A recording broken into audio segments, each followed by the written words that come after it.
Broadcasting live from WOUB TV in Athens, this is Newswatch. Overall prescription drug abuse in the Athens area is decreasing.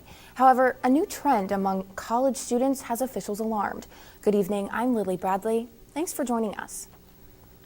The Athens City Prosecutor's Office is finding an increase in college students mixing alcohol and Xanax.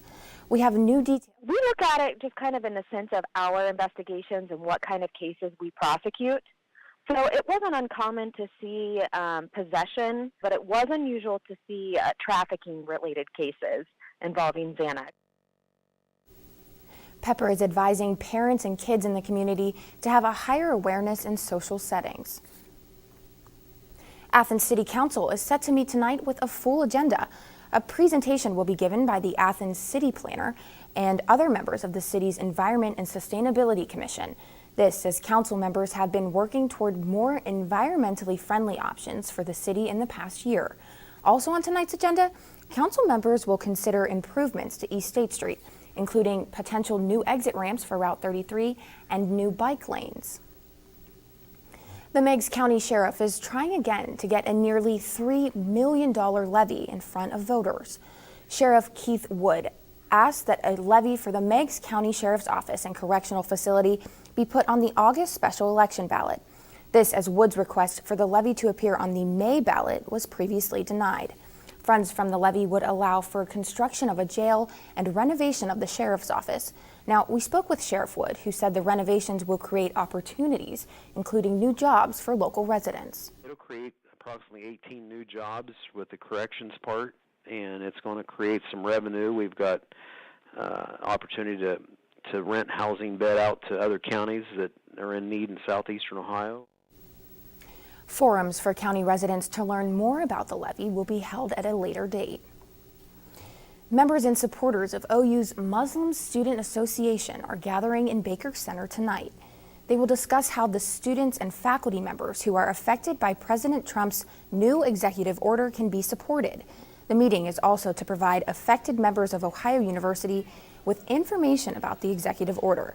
MSA Representative Mohammed Amira is co-organizing the meeting.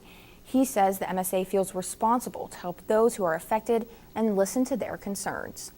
The purpose of this meeting tonight is to share our thoughts and ideas about the new executive orders and to listen to our colleagues who are affected or who support those who are affected about how we can provide help. Now, back on January 27th, President Trump signed an executive order that forbids citizens of 7 countries to enter the United States for 90 days. A week ago, President Trump signed a revised version of the executive order that removed Iraq from the list.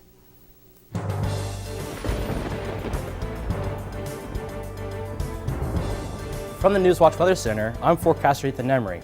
And today was kind of a pretty nice day outside. We had some high, thin clouds and some nice sunshine in the area. That actually brought temperatures to around 51 degrees for a high today. Right now, temperature is still fairly mild at 49 degrees, and that cloud cover is beginning to increase as there is a chance of snow and rain moving in across the area. And you see the winds are out of the west at 7 miles per hour. The dew point is still around 22 degrees, but that will increase. The humidity is only at 33%, and the pressure is rising. Actually, it's rather falling at 29.99 inches. Now, across the area right now, we have temperatures still in the upper 40s to lower 50s for most of our counties, but you can see the upper counties like Columbus, Newark, and Cambridge are all experiencing temperatures decreasing right now because of snow moving into the area. Now, overnight, we do see temperatures beginning to fall, 45 at 8 o'clock, by midnight 37 with snow, and then by 4 a.m. 32 degrees. Now back to you.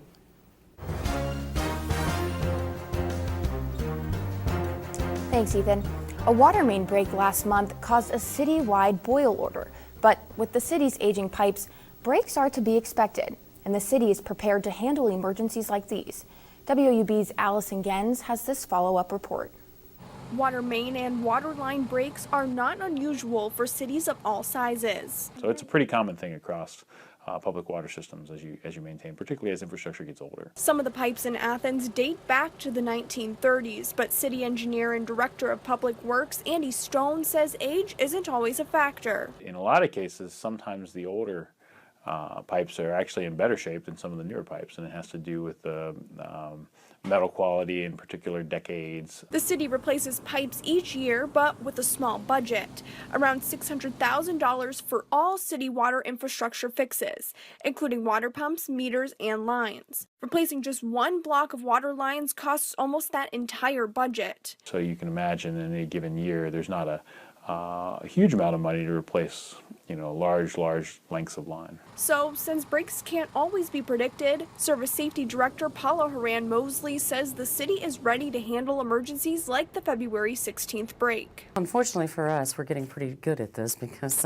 when you run a municipality, we have aging infrastructure, things break, and we have in place the forces that come in and repair this. After each emergency, Horan-Mosley says the city comes together to talk about what can be done better the next time. What worked, what didn't work, what can we do better, what do we need to have in place for the next one. And out of this emergency came information on how to sign up for city alerts. We are encouraging everyone to sign up. There are many ways to get information by visiting the City of Athens website. First, you can create a profile with the city website that will connect you with news, events, and alerts. Notify Me and Nixle alerts are customizable to what you want to receive and can come via email, text, or phone call. You can also subscribe to Athens Ready to get your city notifications. Lastly, follow the City of Athens on Facebook and Twitter for news and information. The city plans to replace the water pumps that may have caused the break during a wastewater treatment rehab project, which is currently in its design phase. A new candidate for Lancaster's mayor has yet to graduate from high school. 17-year-old Clayton Lunsford's petition for candidacy was confirmed by the Board of Elections earlier this month. As of last week, he was the only candidate. The petition deadline is August 14th. And in other state political news, a third Democratic candidate has joined the 2018 Ohio governor's race.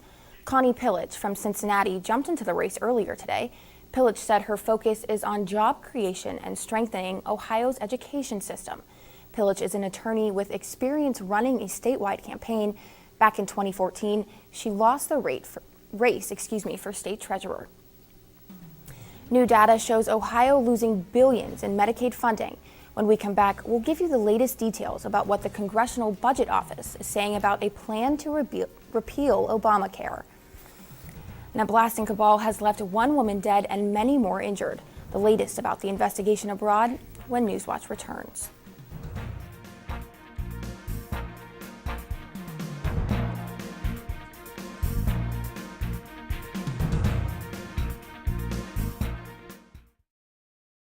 University students really have a huge sense of pride in our campus, in our school, and in our education. People don't come to Ohio just to go to college. They come here to become a Bobcat. It's a really unique atmosphere. Bobcat pride is having that natural camaraderie. Bobcats are just happy to be Bobcats. My favorite time of year at Ohio has to be homecoming. When the alumni come back, you can see that the love of this university doesn't fade. Once you're a Bobcat, you're always a Bobcat. The student body here at Ohio University absolutely is a family. The students support one another. You become this unit, this big, friendly family unit. There's this connectedness. You feel a part of something. Driving in on the highway and just seeing the red bricks and the trees again, it's just like coming back home. There's great students, great professors. You just walk around campus and think, oh my gosh, I can't believe I go here. I feel like I matter in the community, and I feel like I matter here at Ohio University. It's home. Athens is home. I knew that I wanted to come to Ohio University from the very first time I visited here. There's something about the campus that grabs you. It was really comforting. Very welcoming. It's one thing to write down your name and your GPA and that kind of stuff and send it in. It's another thing entirely to be here and see how great it is. The campus here is just electric. Absolutely gorgeous. Everything just looked really college-like. I looked at my mom and I said, this is it. And she said, the tour's just started. I said, no, you don't understand. This is it. My professors really care. They care about my grades, they care about my opportunities, they care about my experiences, they want me to succeed. They give those opportunities to the students. My professors have been extremely approachable. Literally, their door is always open. You can go to them with pretty much anything. Everyone knows your first and your last name and where you sit in the classroom. I really never feel like I'm being talked down to or just being taught material. I always feel like I'm having a conversation. And they want to share those opportunities and those experiences with us.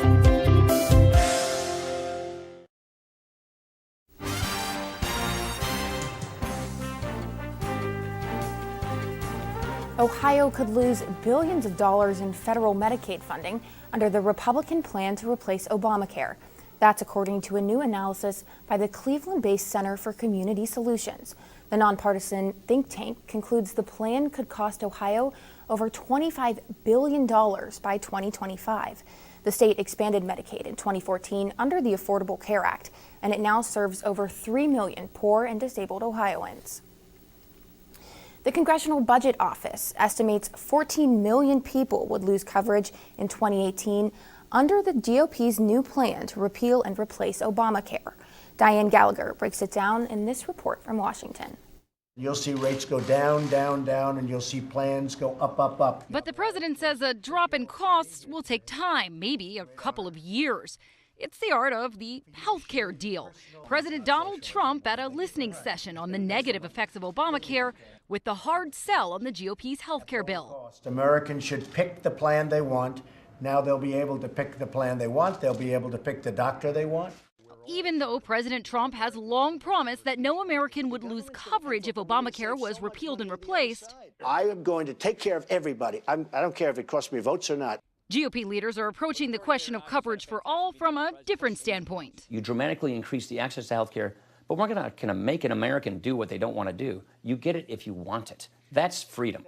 Even the president now focusing on access, not guaranteed coverage. A health care plan that lowers cost, expands choice, and ensures access for everyone. But a growing number of Republicans. If we get what we've got from Ryan, Obamacare Light, he will not have the votes. Aren't so sure this is the repeal they've been dreaming of. You know, I'm not prepared to vote for it right now, and I think that's not because of a specific, this is unacceptable, but because I think we can do better. A report from the Congressional Budget Office estimating just how much the bill will cost could be the deciding factor for some. That's expected to be released Monday. In Washington, Diane Gallagher. The administration is worried about forthcoming estimates from the nonpartisan Congressional Budget Office that is expected to find fewer Americans would be covered under the Republican plan. Vice President Mike Pence looks to be heading out of the country on official business next month. Senior administration officials say Pence is expected to visit Indonesia, Japan, South Korea, and Australia in April. More details of the trip have not yet been released. It may be a chance for Pence to smooth over relations with U.S. allies following the inauguration of President Trump. And a trip to Indonesia would give the vice president a chance to visit the largest Muslim nation in the world. One woman is dead and 19 people are injured from a roadside blast in Kabul, according to Sadiq Siddiqui, spokesman for Afghan's Ministry of Interior. Kabul police have arrested 3 suspects in connection with the explosion. Bazir Mohad, spokesman for the chief of Kabul police, said investigations are ongoing and they want to figure out the exact target of the attack. On Wall Street today, U.S. stocks mainly ended unchanged as investors expect a Fed rate hike later this week. Here's a look at stocks of local interest.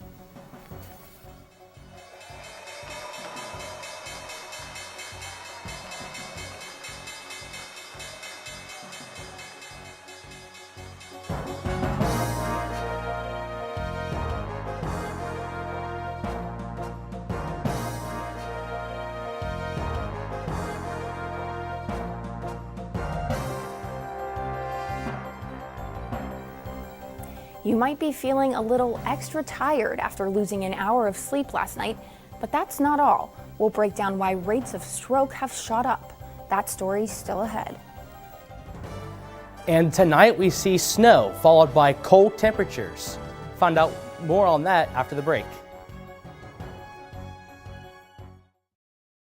professors really care. They care about my grades, they care about my opportunities, they care about my experiences, they want me to succeed. They give those opportunities to the students. My professors have been extremely approachable. Literally, their door is always open. You can go to them with pretty much anything. Everyone knows your first and your last name and where you sit in the classroom. I really never feel like I'm being talked down to or just being taught material. I always feel like I'm having a conversation. And they want to share those opportunities and those experiences with us.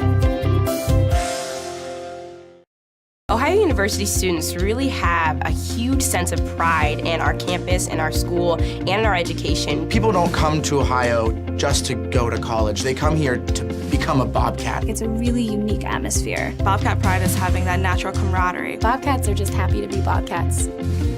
My favorite time of year at Ohio has to be homecoming. When the alumni come back, you can see that the love of this university doesn't fade. Once you're a Bobcat, you're always a Bobcat. I knew that I wanted to come to Ohio University from the very first time I visited here. There's something about the campus that grabs you. It was really comforting. Very welcoming. It's one thing to write down your name and your GPA and that kind of stuff and send it in. It's another thing entirely to be here and see how great it is. The campus here is just electric. Absolutely gorgeous. Everything just looked really college-like. I looked at my mom and I said, "This is it." And she said, "The tour's just started." I said, "No, you don't understand. This is it." The student body here at Ohio University absolutely is a family. The students support one another. You become this unit, this big, friendly family unit. There's this connectedness. You feel a part of something. Driving in on the highway and just seeing the red bricks and the trees again, it's just like coming back home. There's great students, great professors. You just walk around campus and think, oh my gosh, I can't believe I go here. I feel like I matter in the community, and I feel like I matter here at Ohio University. It's home. Athens is home. Welcome back to Newswatch. Mother Nature reminding us that it's still winter. Millions of people across the Northeast are bracing for a potential blockbuster snowstorm. And while there have been some changes to the forecast, some areas could still see more than a foot of snow. President Trump tweeted about the winter storm from the POTUS Twitter account, saying, "Everyone along the East Coast, be safe and listen to local officials as a major winter storm approaches." From the Newswatch Weather Center, I'm forecaster Ethan Emery, and we won't see snow like that, but we will see some snow overnight tonight. Temperatures right now still in the mid to upper 40s, even a couple 50s in places. We have 51 down here in Ironton, 47 in New Lexington, and then a few cooler spots up here in northern counties like Columbus at 43 and Newark at 41 degrees. Now today we did see a high of actually 51 degrees, which is about average this time of year, only 2 degrees higher than the normal, and then the low today was only around 24 degrees. A couple of degrees lower than our normal low, and the records are not touched at all because 78 degrees was our record high and 7 degrees is our record low. Overnight tonight, we do see temperatures falling down to about the mid to upper 20s, 29 degrees here in Athens, 27 degrees here in New Lexington, 30 degrees in Jackson, and 28 degrees in New Martinsville. And overnight tonight, we do see a chance of rain coming in, changing all over to snow. 29 degrees is our official low here in Athens. And there is a chance for minor accumulations, but here in Athens, probably just a dusting, maybe less than an inch of snow, if that. And it's all in part due to this low pressure. It's a surface low right here, kind of feeding off of this massive low pressure, which is actually bringing all that snow into the northeast, which is bringing up to about a foot of snow in New York. Here, we won't see anything from maybe an inch to 2 inches. And you can see overnight tonight, we do see a chance of snow, a little bit of rain and mixing. And then for tomorrow, we do see the snow kind of tapering off, mostly for the Appalachian Mountains and our east of the Athens area. So tomorrow morning, 29 degrees for the bus stop, scattered snow flurries and snow showers here and there. You do want to wear the gloves though, because it's going to feel a little chilly, and those winds are the northwest at 10 to 15 miles per hour. And then throughout the day tomorrow, we do see snow chances decrease. So by 8 a.m., that snow chances will be hit and miss, 29 degrees, noon 31, and then by 4 o'clock, 30 degrees as that snow is beginning to taper off. Tomorrow's highs are only into the lower 30s, 33 in Athens, 32 in Newark, 34 degrees in Jackson, and then about 32 degrees in Marietta. And then tomorrow's high in Athens, 33 degrees, and those snow showers will be in the morning hours. Now, the headlines, I do want to point out that only 1 to 2 inches is expected for our northern counties, and then maybe less than an inch below I-70. Nothing too much to worry about for the area, across the area right now. And you see the forecast, we do see temperatures beginning to increase for the 7-day forecast. And then by Saturday, temperatures could be in the upper 40s. Back over to you, Lily. Thanks, Ethan. Many of us are still bleary from getting up an hour earlier than normal. Our clocks sprang forward Sunday with the beginning of daylight savings time, but the change could be more than just an annoyance. Kim Hutcherson explains in today's Health Minute. Daylight saving time is supposed to allow us to enjoy more light during long summer days. But the change in sleep patterns can do more than leave you tired and grumpy. It can have real health effects. A 2016 study conducted in Finland found that the overall rate for strokes was 8% higher in the 2 days after daylight saving time began.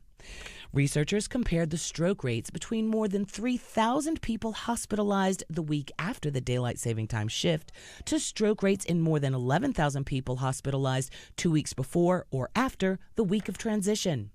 In addition to finding that the overall rate of stroke was higher, researchers also found that cancer patients were 25% more likely to have a stroke just after the daylight saving time switch, and people older than 65 were 20% more likely to have a stroke. A 2012 study from the University of Alabama, Birmingham found that the Monday and Tuesday after daylight saving time in the spring have been associated with a 10% increase in heart attacks. Experts say you can mitigate the effects by shifting your sleep gradually over several days and by taking advantage of the extra light to reset your internal clock. For today's Health Minute, I'm Kim Hutcherson. Scientists also cite cluster headaches as another effect of daylight saving time. These headaches seem to be triggered by changes in circadian rhythms. How's it going, everybody? I'm Clark Woolley. Selection Sunday is over and the brackets are out. We'll take a look at where all the teams in the state of Ohio match up in the tournament. Plus, there's a ton of local high school basketball action this weekend. Most of the teams from around the area had great success. Look at that and much more next on Newswatch. And be sure to stay tuned to WOUB. Here's a look at what's coming out tonight on your public television station.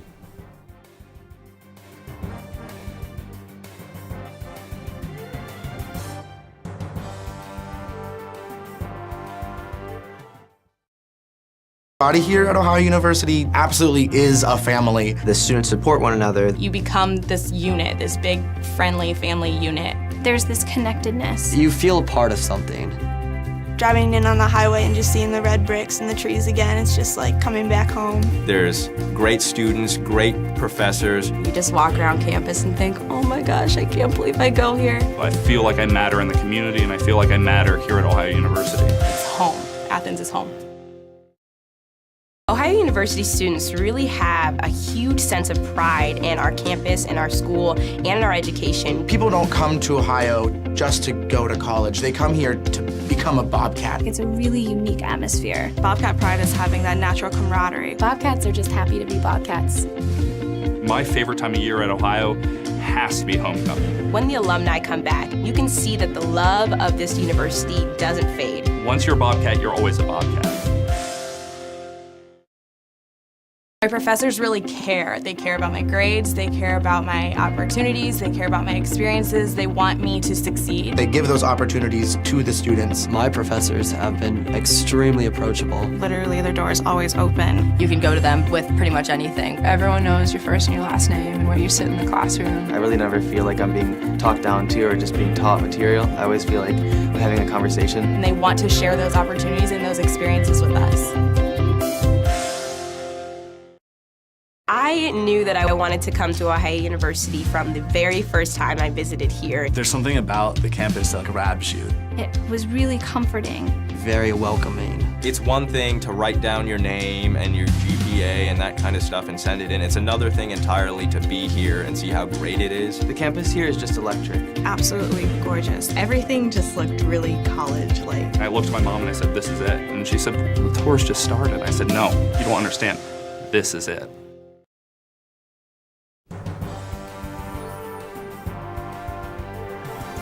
Welcome back. I'm Clark Woolley.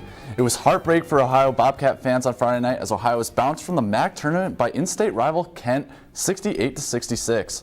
With the game tied at 66, Kent's Jalen Walker grabbed a rebound from a missed free throw and went the length of the court to score a runner with 4.1 seconds left.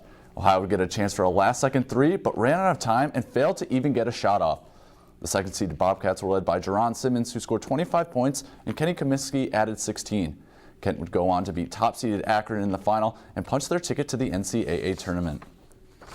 Now, speaking of nail-biters, the Vinton County Vikings defeated Uniota for the second straight year in the district final, 64-63. Vinton County guard Tristan Bartow took over the game as he hit 2 huge free throws with 17 seconds left to give the Vikings a 64-60 lead. Uniota's Peyton Hill would hit a 3 to bring them within 1, but the clock wouldn't be on their side. Bartow, who had 27 points on the night, will lead his team to face Meadowbrook Saturday night in Ohio University's Convocation Center.